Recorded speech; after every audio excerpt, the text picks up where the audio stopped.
17 tips for buying a used car privately. 1. Conduct preliminary research.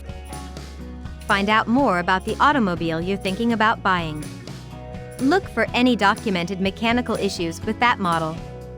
2. Investigate the car's current resale value. Whatcar.com is a fantastic place to start. Get a copy of your local newspaper as well as any of the specialized second-hand automobile publications, and research the costs of comparable vehicles. 3. How much will it cost to insure the vehicle?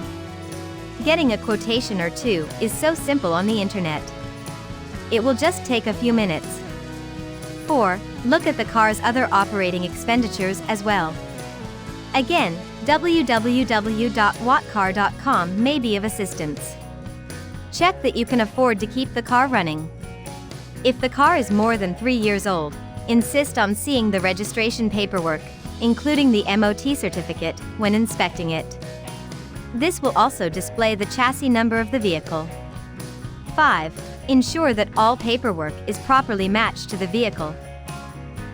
Check to determine whether the individual selling the automobile genuinely owns it, and always view it at the seller's own house or company.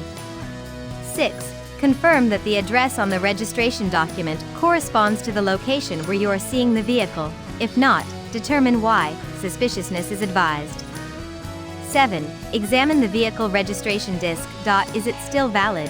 And does the registration number on the disc match the number on the registration document? 8. Request a copy of the vehicle's service record. This will also display the car's chassis number as well as the initial owner's information. Has the owner preserved any of the service or repair invoices if the service record is not available? 9. Now, check beneath the hood for the VIN number. It could also be on the chassis.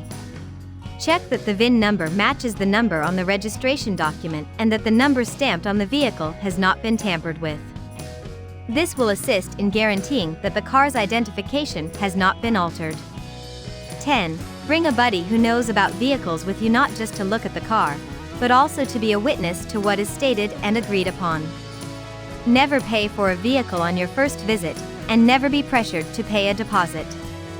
Before you deal with any money, you should conduct some checks. 11. Ask the owner if there is any outstanding financing on the vehicle. Make a note of what he or she says.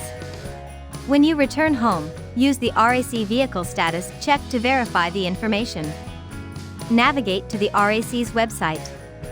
Select Car Buying, followed by Vehicle Status Checks. The status check will cost you £24.99, but it will inform you whether or not the car has outstanding financing. 12. Examine the vehicle thoroughly in bright sunlight.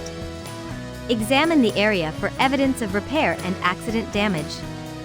Whether you followed our advice and got a vehicle status check, the check will also inform you if the automobile was previously written off.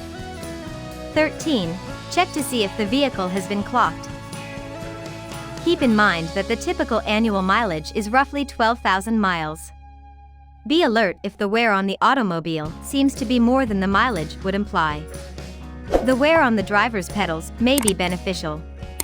Then inquire as to when the car's tires were last replaced. Then examine the tread wear. Does the clothing seem to be in good condition? 14. Before purchasing a car, always drive it for at least 10 to 15 miles. Don't forget to make sure you're insured to drive it.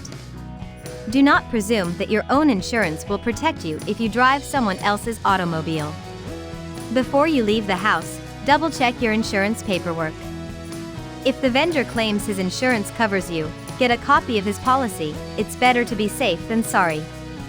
15. Are you still interested in the car? Then have it examined by a third party. 16. Never provide any money until you have received the RAC Vehicle Status Check results.